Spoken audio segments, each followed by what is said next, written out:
दोस्तों, तारीख के कुछ ऐसे खौफनाक प्लेन एक्सीडेंट्स जिनको जान के आप भी चौंक के रह जाएंगे। नंबर 1 दोस्तों, ये हादसा 27 मार्च 1977 को पेश आया, जिसमें अमेरिकन KML फ्लाइट 4805 234 पैसेंजर्स को लेके टेनेराइफ के एक एयरपोर्ट पे खड़ी थी और दूसरी तरफ पैन फ्लाइट 1736 भी रनवे पे टेक ऑफ पोजीशन पे आ रही थी। फोगी वेदर और रेडियो कम्युनिकेशन में मिसअंडरस्टैंडिंग की वजह से दोनों प्लेन टेक ऑफ के दौरान ही रनवे पर आपस में टकरा गए, जिसमें 580 लोगों की कुछ ही सेकंड्स में मौत हो गई। नंबर 2 दोस्तों, ये बात है 29 मार्च 2009 की, जब फेडेक्स फ्लाइट 80 गुआंग इंटरनेशनल एयरपोर्ट से टेक ऑफ करती है, जिसे गुआंग इंटरनेशनल एयरपोर्ट से कुछ पैकेजेस को लेकर जापान के नारेटा एयरपोर्ट पे लैंड करना था। दोस्तों, टेक ऑफ करने के कुछ मिनट्स के बाद ही एयरबस 80 को बहुत ही टफ वेदर कंडीशंस का सामना करना पड़ता है। यहाँ पे आपको बता दें कि फेडेक्स फ्लाइट पैसेंजर्स प्लेन की बजाय एक कार्गो प्लेन होता है, जो कि डिफरेंट पैसेंजर्स और लाइट वेट लगेज को ले जाने का काम करता है,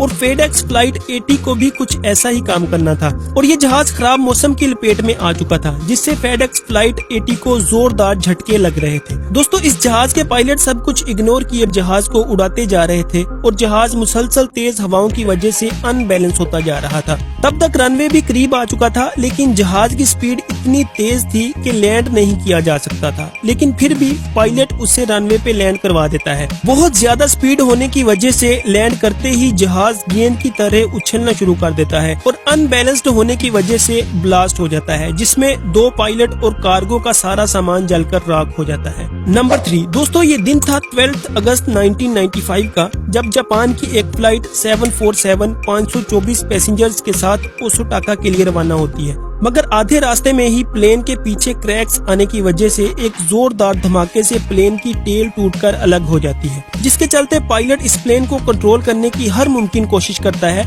लेकिन प्लेन का बैलेंस बिगड़ जाने की वजह से पायलट की ये कोशिश किसी काम नहीं आती और आखिर ये प्लेन एक पहाड़ से टकराकर क्रैश हो जाता है और इस प्लेन में बैठे 5